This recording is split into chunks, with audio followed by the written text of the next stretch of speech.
Hey guys, FGS here, and today we're gonna be making a new tier list video.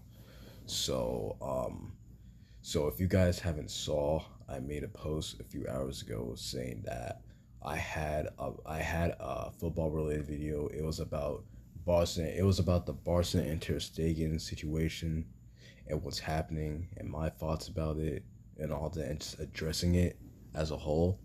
So I made that video earlier. So let me just give you like a real like brief explanation of what the video was about. So it was basically just about addressing Ter Stegen, addressing the whole situation. Like I said, addressing how he's not showing up to training, going to the gym, addressing his mistakes that he's made during the season in two specific games where I thought he was really bad in, and then just saying that, just addressing the reason in general why Barca needs to sell him, needs to offload and sell him, and why I think it's a good idea, and why I think we should sell him, in my opinion. So yeah, that's what the video was basically about. But for what is it? But when I uploaded it, YouTube took it down for copyrighted content because during the video I was showing like what is it? Like I didn't think about it during the video. Maybe I was just like stupid or blind or whatever, but like I didn't think about like showing like actual like real footage, like cuz like what is it? Cuz I was showing the La Liga highlights for the two matches. So the two matches, like it was the one against Monaco and it was the one against Villarreal. Two matches that Ter Stegen started and played in.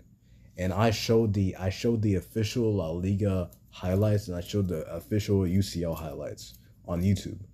And I didn't know I was gonna get I didn't know my video was gonna get blocked or whatever. It said that YouTube blocked my video for copyright contact. I didn't know YouTube was gonna really do that. So yeah.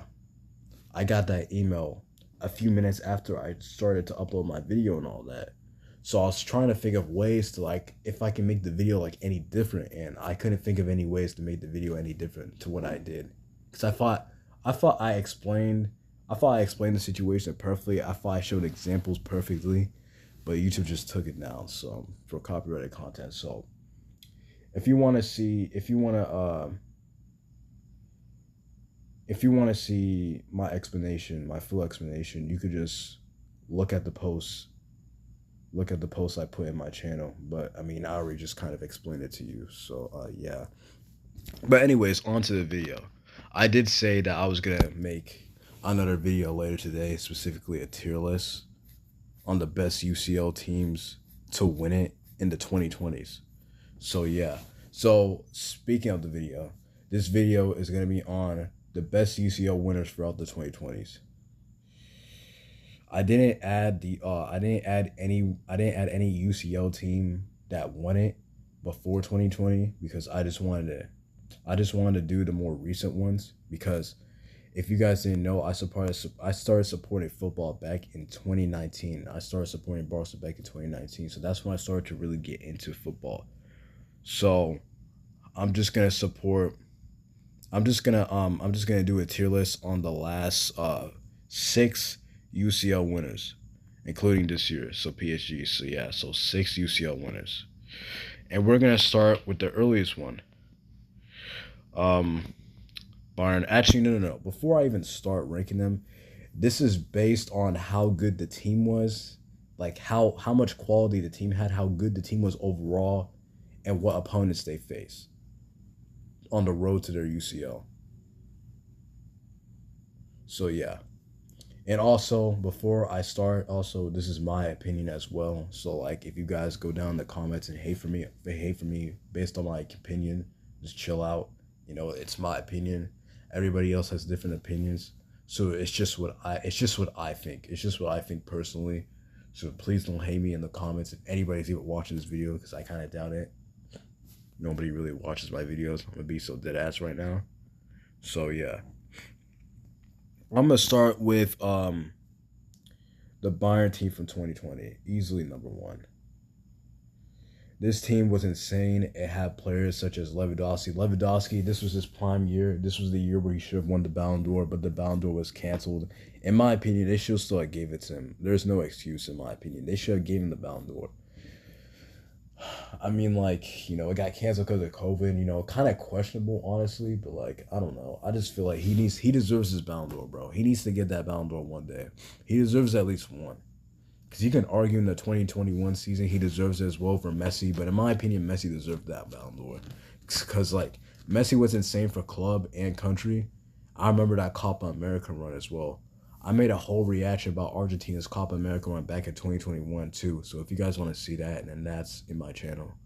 But yeah, I need to stop plugging my content and go to this video and just talk about Bayern 2020, talk about how good they were. Mueller as well.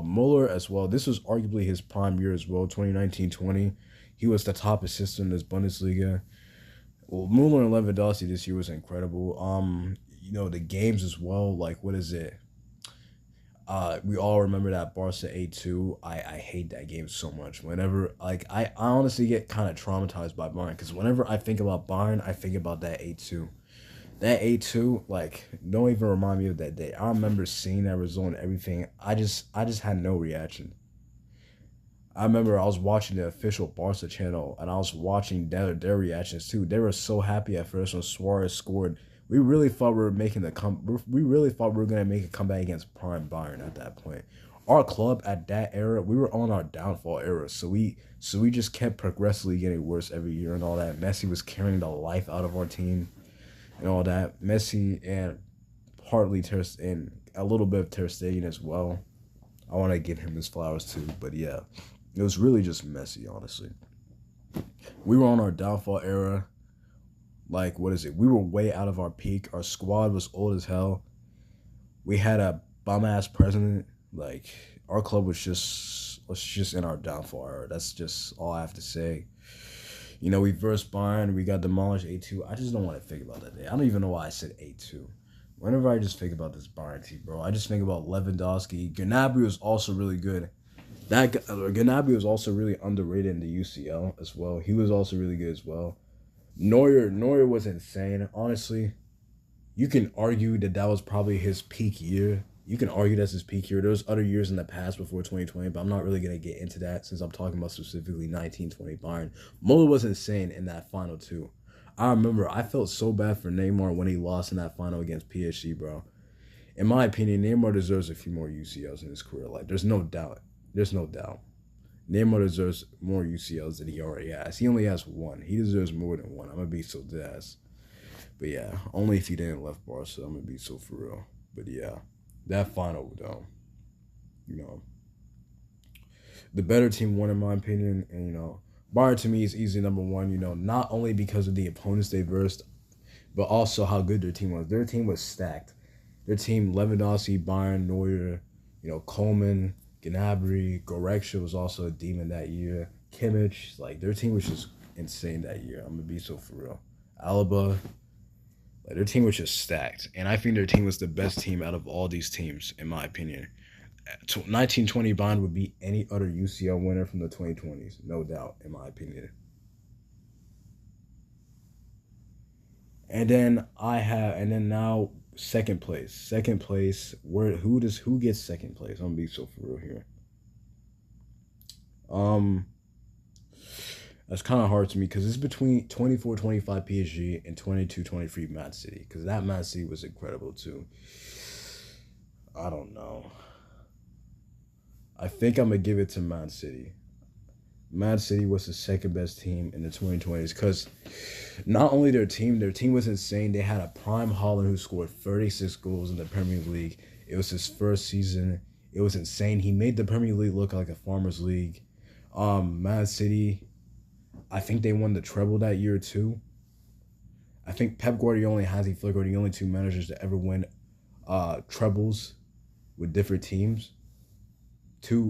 Multiple trebles with different teams. Yeah, that's very impressive. What is it? They had a prime Haaland. They had a Rodri as well. They had Kevin De Bruyne. He also had an insane season. Ederson between the sticks. Their defense was really good with John Stones and all that. Ruben Diaz as well. He was arguably the best center back in the world that year. They were insane to UCL. They beat Bayern convincingly. They beat Real Madrid 4-0 out of all teams. They beat a very good Real Madrid. And against Inter, They were just a better team. You know, Rodri scored that goal to win them the UCL. And honestly, in my opinion, you know, they were easily the best team in Europe that year. They beat a stacked Bayern, they beat a stacked Real Madrid, and their team was just stacked in general. I think it's fair enough to say that they're the second best team and all that. I just think that Bayern's team was more like their team was just more stacked. Their team was just more insane in my opinion, and they just battered teams left, right, and center. I'm gonna be so dead ass. Bayern battered teams left, right, and center. As you can tell, this video is probably not gonna be that long, but oh well.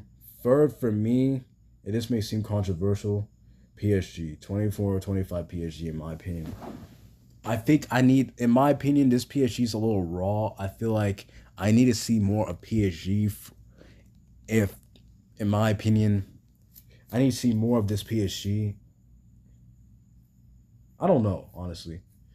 I just feel like this team's more raw compared to the other teams. Like you could look at the other teams and say that they're like some of the most stacked UCL teams ever. But when you look at PSG, they're just a little raw to me, in my opinion. I think their team is stacked. They have really good players on their team. I just feel like I need to see more of PSG. I'm gonna be honest. I just need to see more of this version of PSG. They beat Brest like 10-0 pretty convincingly. They beat another team convincingly. They beat Arsenal. They beat my second favorite team, if you guys didn't know. So I didn't really like that game all that much. Saka carried us, I'm gonna be honest. Without Saka, we wouldn't even have scored, in my opinion. Donnarumma as well. Donnarumma, in my opinion, easily the best goalkeeper in the world. You saw what he did in the most important games in the UCL. You think about the game against Liverpool, you think about the game against Aston Villa, and you think about the game against Arsenal. How Donnarumma was arguably their best player in all those games and all those legs. You think about all the decisive saves he made and all that. You really think about the Liverpool, Aston Villa, and Arsenal game when it comes to him and all that. In the Champions League final, he didn't really have much to do.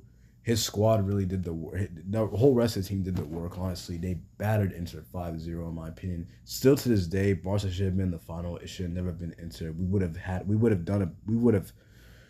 I'm telling you right now, a final against Barca and PSG would have been so much more entertaining than the PSG versus Inter Champions League final. That final was just so one-sided. In my opinion, the most one-sided Champions League final I've ever seen, in my opinion. So, yeah. In my opinion, bro. PSG, they just battered Inter. They absolutely destroyed them. But yeah, in my opinion. The reason why they're number 3, though, I keep saying my opinion, though. But yeah, the reason why they're number 3 is because they're just not as raw as... They're not... Like, Man City and Bayern... They're not as raw as PSG, in my opinion. I feel like PSG is more raw. You know, they just won the Champions League. Like, I give them a few years before I rank them again. You know, I'll give them more time. And Man City, Arsenal, like, they've been used to, like, the last time they were UCL winners was a while ago. So, like, they're not as raw as PSG, in my opinion. They literally just won the UCL, like, 2 months ago. So, to put them above Man City and Bayern is just crazy, in my opinion. So, yeah. I think PSG is just about third, though. In my opinion, I think Man City was better than PSG. I think they're just about below City, if that makes sense. So yeah, and then you got my fourth one. What is it? The team that goes in 4th place. I don't even know what I said there. I keep stuttering and all that. The team that goes in the 4th place for best UCL winners in the 2020s era, in my opinion, is Real Madrid. 23-24 Real Madrid. I just feel like this Real Madrid compared to the 21-22 Real Madrid I'm about to get to, they had more standout players. Like you can think about so much players on this Real Madrid team who are a standout. Obviously, Vinny. People say he should have won the Ballon d'Or, but in my opinion, he shouldn't have. In my opinion, he shouldn't even got into the top 3, arguably. But yeah, we can make a case for that. Vinny had an insane season, though. That was his prime, definitely. He was insane, and not only the Champions League, but in La Liga. You got Bellingham as well, who also had a Ballon d'Or, season. You had Courtois as well, who's obviously incredible as well. Like there was just like so much more standouts on this Real Madrid team. You had Joselu as well, who scored clutch goals. You think about that goal. You think about the clutch goals he scored against Bayern and all that. Vinny was clutch too, scoring the Champions League final against Dortmund as well. You had Carvajal as well, who was arguably the best right back in the world at that year. In my opinion, he was the best right back in the world. In my opinion, nobody can convince me otherwise. In my opinion, he was the best right back in the world. You know, his performances and everything. He won the Champions League, won the Euros. But yeah, that's in my opinion. And in my opinion, they weren't as good as PSG. I feel like as an overall team, I feel like there was more standout players in PSG, and I feel like PSG's team was way more stacked than Real Madrid in the 23-24 season and all that. So yeah. They beat good teams. They beat teams like Dortmund to win the Champions League. They beat teams like Bayern. They beat other teams as well, and I'm forgetting for some reason. But yeah, I don't know. But yeah. And then fifth spot would be for me the 21-22 Real Madrid that won the Champions League. Wait, did I actually switch them around? Oops, I did. Okay. My apologies. Everything that I said for 23-24 still counts. So yeah, this is 23-24. This is the picture of the 21-22. I accidentally mixed them up. I'm such an idiot. But anyways, yeah. 23-24 Real Madrid, more standouts. 21-22 Real Madrid. Yeah, in my opinion, this Real Madrid team, in my opinion, is I feel like it's kind of overrated by some people. I don't think this Real Madrid team was that good. I think they only had a few standout players. In my honest opinion, Benzema and Courtois carried the life out of this Real Madrid. Without Benzema, they're not winning this Champions League. Without Courtois, they're not winning this Champions League. You think about all the clutch moments that Real Madrid had, and it all came from Benzema. Like, in my opinion, comparing the Real Madrid 23-24 team to the Real Madrid 21-22 team, the difference is that 23-24 just had more standouts, in my opinion. And I just feel like that team was just overall better than the 21-22. You can't think about many standouts when you look at that 21-22 Real Madrid team other than Benzema, Courtois, and even Luka Modric. Those are the only real three I can stand out, especially Benzema and Courtois, because of that insane final that Courtois had against Liverpool. Made like 13 saves against Liverpool. That was probably one of the best goalkeeping performances I've ever seen in general. So yeah, honestly, Courtois was insane against Liverpool. Saved Salah, saved Mane's shots a few times, saved Salah's as well. If it wasn't for Courtois, Liverpool were gonna win. I'm being so for real. Their attack was lethal that game too. It was just Courtois who was making it so hard for them, honestly. But yeah, other than Courtois and Benzema and maybe Luka Modric, there was not really much convincing players from this Real Madrid side that can make me put it ahead of like the 23-24 Real Madrid, 24-25 PSG, Man City, and obviously Bayern. So yeah. I just think this Real Madrid was the second worst team to win the Champions League. And honestly, just kind of overrated by people. All because of Benzema, honestly. If it wasn't for Benzema scoring all those clutch hat-tricks against PSG, against Man City, you know, and all that. If it wasn't for Benzema, they're not making it to the Champions League final. They're not winning the Champions League. And that's in my opinion. So yeah. Benzema had an all-timer that year too. In the Champions League. And then my last but not least, sixth position, Chelsea. Like, is there really anything to say? All of these teams that I put ahead of Chelsea, they're winning against Chelsea. In my opinion, Chelsea, in my opinion, I don't think they were really lucky because they barely even conceded in this Champions League. But I just feel like compared to, like, people say that Chelsea are lucky. This Champions League, the Champions League that they won back in 2021, they say they got lucky. I don't think that's the case. In my opinion, I feel like they were just better than every other team in the Champions League, in my opinion. You know, they beat a Real Madrid that was kind of on their downfall era as well. They were kind of declining as well ever since CR7 left. They beat Man City as well, which in my opinion that was even their best year. Like you can argue the 18-19 or the 22-23 was their arguably their prime year. I'm not trying to downplay them though. Their team was really good and they rarely even conceded as well. Their team is underrated as well when it comes to Champions League teams. It's just that in my opinion, these two Real Madrid versions, the PSG, Man City, and Bayern version, in my opinion, those teams were way more stacked than Chelsea. They had way more standout players. There's not a standout player that I can think of when it comes to Chelsea, in my opinion. There's not multiple. It's just Chelsea, I'm gonna be honest. So I put them in sixth spot. So yeah, that's my top six UCL winners. That's my ranking on the UCL winners in the past 5 years since 2020. So yeah, this is my ranking, and yeah, this is the end of the video. The next video I'll probably make is probably a like what is it? A Neymar what is it? Cause what is it? A reaction a reaction to the latest Santos game, because I know Neymar scored. I was thinking about making that. My Yeah, I just decided on making this tier list because I just thought about it in my head. I thought about it would be like a really good idea in my opinion. And I feel like I did pretty well on this list. I feel like I did pretty good. So yeah, comment down below if you would change anything about this list. And yeah, Santos reaction video be coming probably tomorrow. And yeah, that'll be the end of the video. See ya.